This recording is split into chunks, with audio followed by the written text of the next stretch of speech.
Hello guys, नमस्कार, जय हिंद। स्वागत है आपका मेरे यूट्यूब चैनल पे जिसका नाम है सौरवी एजुकेशन हब।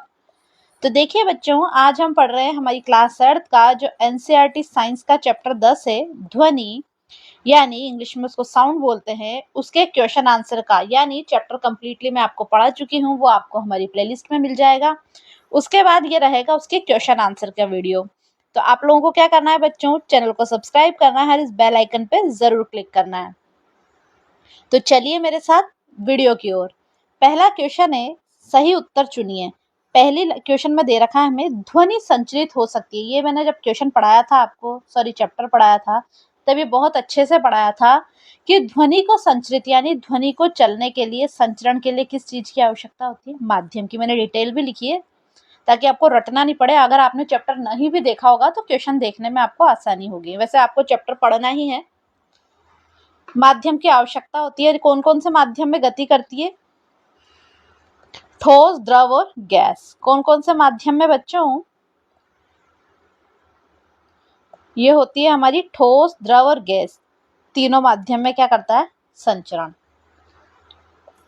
दूसरा क्वेश्चन है हमारा, निम्न में से किसी वाक ध्वनि की आवृत्ति न्यूनतम होने की। अब आवृत्ति न्यूनतम किसकी होती है?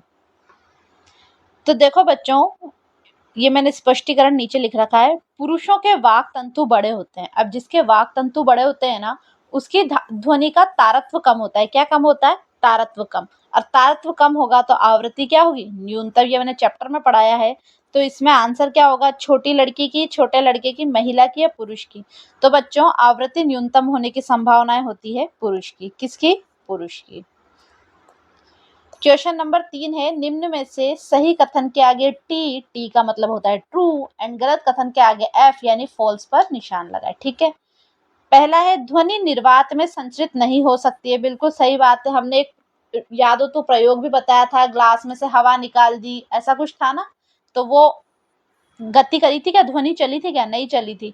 तो ध्वनि निर्वात में संचरित नहीं होती। बिल्कुल सही बात है। तो यानी ये ट्रू। ख यानी दूसरा है इसका, किसी कंपित वस्तु, कंपित यानी जिसमें कंपन हो रहा हो, वस्तु के प्रति सेकंड होने वाले दोलन की संख्या को क्या कहते हैं? आवर्तकाल। बिल्कुल ये आवर्तकाल नहीं है। कंपित वस्तु के प्रति सेकंड होने वाले दोलन की संख्या को आवृत्ति कहते हैं। क्या कहते हैं बच्चों? आवृत्ति। आवर्तकाल नहीं कहते। आवर्तकाल समय होता है। क्या होता है? समय। तो ये बिल्कुल गलत है। आवर्तकाल कहते हैं, नहीं कहते भाई। क्या कहते हैं? आवृत्ति यानी फॉल्स। यदि कंपन का आयाम अधिक होगा तो ध्वनि मंद होगी क्या? बिल्कुल नहीं होगी। अगर आयाम अधिक होगा तो ध्वनि भी तेज, प्रबल होगी। तो ये भी फॉल्स है। आयाम अधिक होने पर ध्वनि प्रबल होती है। ठीक है बच्चों। घ, मानव कानों के लिए श्रव्यता की परात 20 हर्ट्ज से 20,000 हर्ट्ज से। बिल्कुल सही भाई। ये मैंने पढ़ाया था, आप लोगों को याद आ रहा है कुछ? ये मैंने बताया था भाई, शोर किसे कहते हैं, सांस की ध्वनि क्या होती है, बताया था ना आप लोगों को। तो बिल्कुल ये ट्रू है यानी सत्य। ड, कंपन की आवृत्ति जितनी कम होगी उतना ही तारत्व अधिक होगा। बिल्कुल नहीं। आवृत्ति कम होगी तो तारत्व भी कम होगा। आवृत्ति कम होने पर तारत्व भी कम होता है। इसलिए ये क्या है? असत्य यानी फॉल्स। अवांछित या अप्रिय ध्वनि को संगीत कहते हैं। बिल्कुल नहीं। हमने स्टार्टिंग में पढ़ा था, जब चैप्टर पढ़ा था, कि अवांछनीय और अप्रिय ध्वनि को तो शोर कहते हैं। संगीत तो हम कर्णप्रिय यानी जो ध्वनि हमारे कानों को पसंद आती है उसे ही क्या कहते हैं? संगीत। अवांछनीय और अप्रिय ध्वनि को तो क्या कहते हैं? शोर। यानी यह है फॉल्स। ध्वनि प्रदूषण आंशिक श्रवण अशक्तता उत्पन्न कर सकता है। बिल्कुल सत्य। पहले इसको मैं ट्रांसलेट कर देती हूँ। वैसे तो हिंदी है बट इनकी वर्ड थोड़े टफ हैं। जो ध्वनि प्रदूषण होता है, आंशिक श्रवण अशक्तता यानी थोड़ी बहुत सुनने में जो कमी आ जाती है, सुनने की जो कठिनाइयां होती है, वो उत्पन्न कर सकता है। बिल्कुल सत्य है बात। ध्वनि प्रदूषण ये ऐसा कर सकता है यानी ये चीज क्या है? सत्य है। क्या है बच्चों? सत्य है। अब आते हैं हम अपना क्वेश्चन नंबर 4 की ओर। उचित शब्दों द्वारा क्या करना है? रिक्त स्थानों की पूर्ति करनी है। पहला है, किसी वस्तु द्वारा एक दोलन को पूरा करने में लगे समय को क्या कहते हैं? आवर्तकाल। बिल्कुल मैंने पढ़ाया था आपको। क्या कहते हैं? वो ऐसा बनाया था ना, ये आवर्तकाल। ये प्रबलता कंपन के किससे निर्धारित कर जाती है? आयाम से। किससे निर्धारित करी जाती है? आयाम से। आवृत्ति का मात्रक क्या होता है बच्चों? आवृत्ति का मात्रक होता है हर्ट्ज। क्या होता है? हर्ट्ज। ये याद रखना है भाई, मात्रक तो आपको सबके याद होने चाहिए। आवृत्ति का मात्रक क्या होता है? हर्ट्ज। अवांछनीय ध्वनि को क्या कहते हैं बच्चों? शोर। ध्वनि की तीक्ष्णता कंपनों की किस पर निर्धारित होती है? आवृत्ति से। कैसे निर्धारित होती है बच्चों? आवृत्ति से। ठीक है। अब क्वेश्चन नंबर 5 है, एक दोलन 4 सेकंड में 40 बार दोलन करता है, यानी टाइम कितना है? 4 सेकंड और दोलन कितनी? 40। आवर्तकाल और आवृत्ति ज्ञात करिए। अब आवृत्ति का फॉर्मूला क्या होता है? आवृत्ति होती है दोलन इंटू समय। क्या होती है बच्चों? आवृत्ति यानी फ्रीक्वेंसी। इंग्लिश में आवृत्ति को क्या बोलते हैं? फ्रीक्वेंसी। उसको एफ से डिनोट करते हैं। तो आवृत्ति का फॉर्मूला क्या होता है? कुल दोलन इंटू कुल समय। तो ये दोलन इंटू समय। दोलन है हमारा 40 और समय है 4, तो 4 ढाई 40। ऐसा होगा? बिल्कुल नहीं, मल्टीप्लाई नहीं होता है, ये हमेशा बटे में चलता है। किस चीज में चलता है बच्चों? बटे में। देखो मैं इसका आपको यहाँ अपनी नॉर्मल लैंग्वेज में लिख के बताती हूँ, ये कैसे निकाला हमने।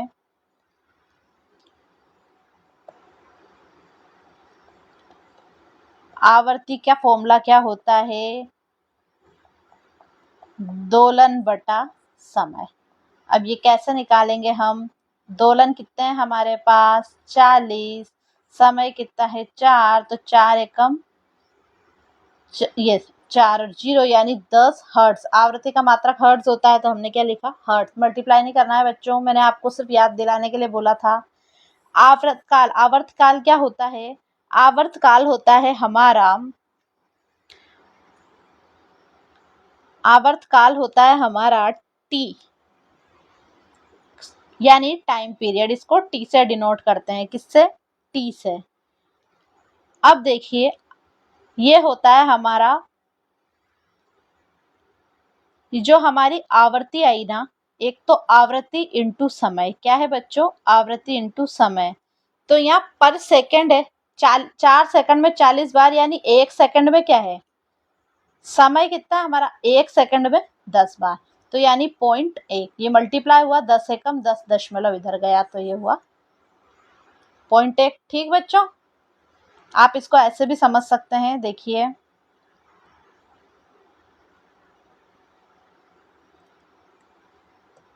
ये आया हमारा 1/10, तो यानी 0.1 सेकेंड।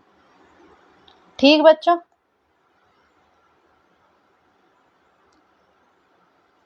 ओके।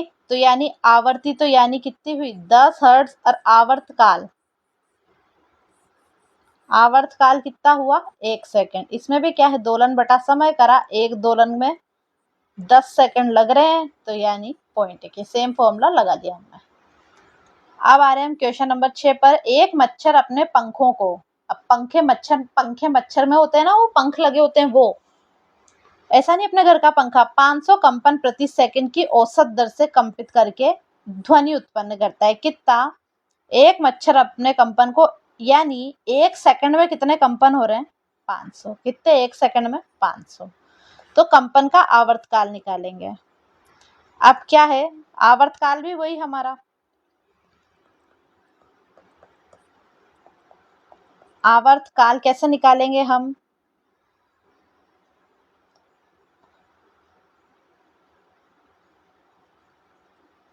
कितने कंपन हो रहे हैं? 1। और कितना समय लग रहा है? 500। यानी प्रति सेकंड, 1 सेकंड में कितना हो रहा है? 500 कंपन। अगर हम इसको भाग देंगे तो देखिए बच्चों, क्या करेंगे? 1 में जाएगा नहीं, तो दशमलव लगाएंगे। दशमलव के बाद अगर मैं 1 2, कितने जीरो लगाऊं? 1 दशमलव लगाने के बाद तो कितनी जीरो लगती है हमारी? 1 2 3, ऐसा लगा दूं? तो दशमलव के बाद 0 0 लगेगा, और 500 को 2 बार भाग देंगे, यानी पॉइंट, ये आंसर आया हमारा। ठीक बच्चों, क्या क्या फॉर्मूला बन रहा है? ये 1 प्रति सेकंड, यानी 1 सेकंड में कितने कंपन हो रहे हैं? 500। ऐसे इसमें भी 1 सेकंड में कितने आवृत्ति हो रही है? 10। आवर्तकाल का सेम फॉर्मूला है। ठीक बच्चों, तो आवर्तकाल कितना निकल रहा है? 0.002। कितना? 0.002। इसमें क्या करा? पहले दशमलव लगाया, दशमलव के बाद एक जीरो, फिर दूसरी जीरो के लिए जीरो, फिर इस जीरो के साथ जीरो, तो जब 1000 हो गए तो 500 को 2 से कैंसिल कर दिया। ठीक, अब आ रहे हैं हमारे क्वेश्चन नंबर 7 पे। निम्न वाद्य यंत्रों में उस पहचान को लिखिए जो ध्वनि उत्पन्न करने के लिए कंपित होता है। बच्चों, ये मैंने डायग्राम आपको है ना टेबल टाइप बना के बताया था जब चैप्टर पढ़ाया था। क्या बनाई थी मैंने? टेबल। ढोलक, ढोलक में क्या भाग कंपित होता है? ढोलक में वो उसका है ना चमड़ा होता है तनित, झिल्ली होती है पतली, वो वाला भाग क्या होता है? कंपित। सितार में डोरी होती है, तार लगा होता है ना एक तरह से, वो। और बांसुरी में क्या होता है? उसके एयर कॉलम यानी जो वायु स्तंभ होते हैं ना, उसमें छोटी छोटी जगह होती है बांसुरी में, वो क्या होती है? कंपित। प्रश्न नंबर 8 है हमारा, शोर और संगीत में क्या अंतर है? तो अरे क्या कभी संगीत भी शोर बन सकता है? बिल्कुल। जो संगीत की पहले परिभाषा हमने क्या पढ़ाई थी आपको? जो ध्वनि कानों को सुखद और मधुर लगती है उसे क्या कहते हैं? संगीत। जैसे वाद्य यंत्रों की ध्वनि, वाद्य यंत्र कौन से? ढोलक, तबला, बांसुरी, सितार, वीणा, ये सब। शोर क्या होता है? जो ध्वनि अवांछित, अप्रिय व कष्टदायक होती है उसे क्या कहते हैं बच्चों? शोर। जैसे यातायात की आवाजें यानी ट्रैफिक में फंसे होने की आवाजें। क्या संगीत शोर बन सकता है? बिल्कुल। यदि संगीत अत्यधिक उच्च प्रबलता यानी तेज आवाज में बजाएं तो कानों के लिए क्या हो सकता है? कष्टदायक बनकर क्या बन सकता है? शोर बन सकता है। ठीक है, इसलिए हमें म्यूजिक भी थोड़ा लिमिट की आवाज में चलाना चाहिए, ऐसा कि हम सुने, ऐसा नहीं पड़ोसी सुने। अब आते हैं हमारे क्वेश्चन नंबर 9 की ओर। अपने वातावरण में ध्वनि प्रदूषण के स्रोतों की सूची बनाइए। अब हमारे आसपास देखेंगे, इसमें मैंने 5-6 लिए हैं, आप अपनी मर्जी से भी ऐड कर सकते हैं। तो पहला मैंने लिया है वाहनों का हॉर्न और इंजन की आवाज। ठीक है। दूसरा लाउड स्पीकर, डीजे और ऊंची आवाज में बज रहे संगीत यंत्र। फटाकों का छूटना, पटाखों की आवाज, घरेलू उपकरण जैसे mixer grinder, cooler, washing machine, vacuum cleaner की आवाज। कारखानों की मशीनों और निर्माण कार्य, ये सबसे ज्यादा शोर मचाते हैं कारखाने की मशीनें।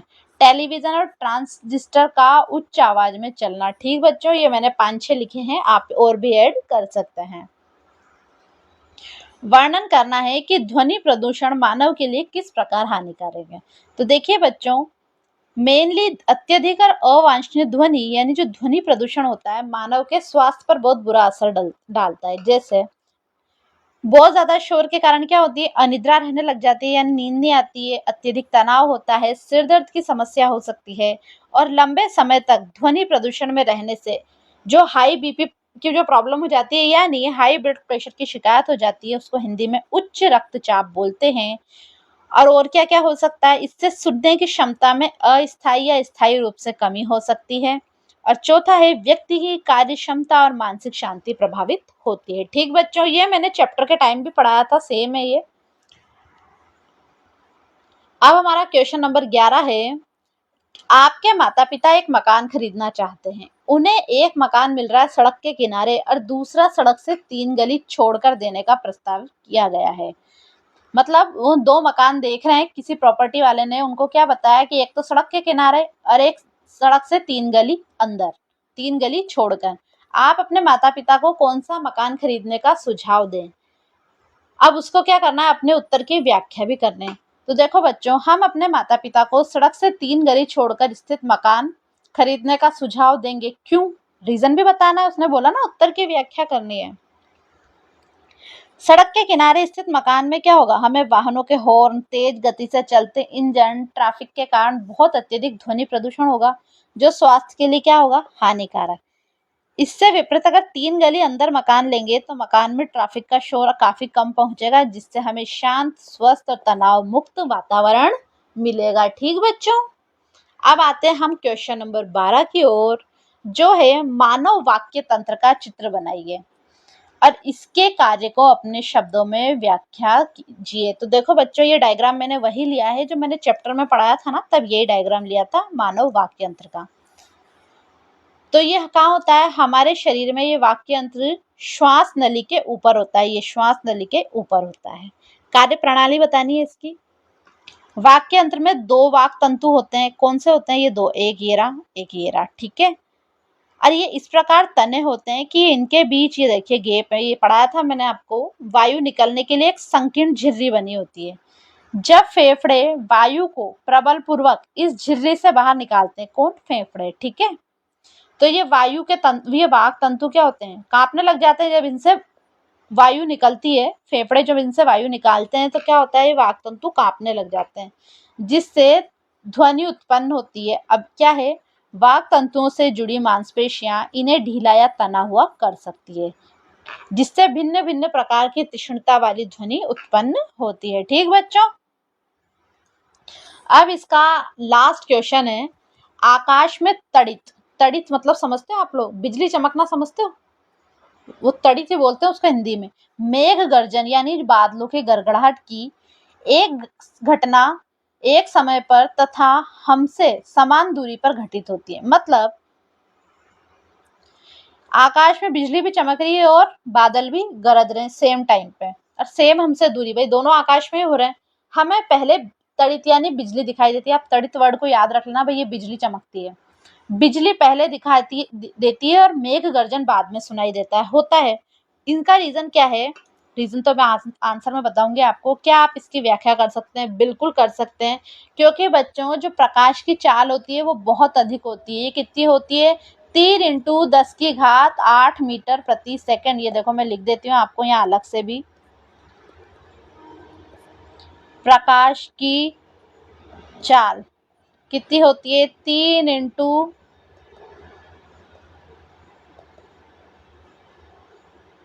10⁸ मीटर प्रति सेकंड। कितनी होती है? 3⁸ मीटर प्रति सेकंड। ये याद रखना है भाई।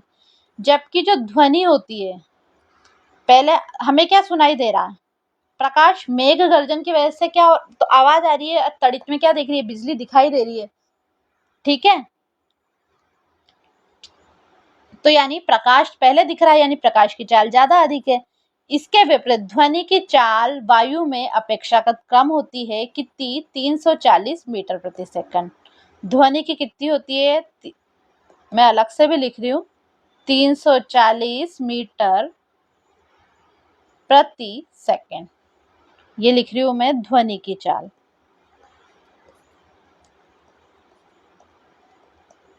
ठीक बच्चों, इस वजह से क्या होता है? एक ही समय पर ये दोनों घटना होने के बावजूद पहले हमारी आंख पे क्या पहुंचता है? प्रकाश पहुंचता है, क्योंकि इसकी चाल ज्यादा है, इसलिए ये लगभग तुरंत ही पहुंच जाता है। इसलिए हमें देखो यहाँ लिख रहा है तड़ित बिजली पहले दिखाई देती है, जबकि ध्वनि को हम तक पहुंचने में थोड़ा सा समय लगता है। इसलिए मेघ गर्जन यानी जो बादलों की गड़गड़ाहट है हमें बाद में सुनाई देती है। तो बच्चों हमारा 10th चैप्टर भी साइंस का कंप्लीट हो गया है। नेक्स्ट वीडियो में हम नेक्स्ट चैप्टर देखेंगे। तब तक आप लोगों को क्या करना है बच्चों? हमारी वीडियो को लाइक करना है, अपने दोस्तों में शेयर करना है, कमेंट करके हमें जरूर बताना है कि आपको हमारी वीडियो कैसी लग रही है। और आप लोगों को चैनल को सब्सक्राइब तो करना ही है और बेल आइकन पे क्लिक भी करना है। तो मिलते हैं नेक्स्ट वीडियो में नेक्स्ट चैप्टर के साथ। तब तक के लिए बाय।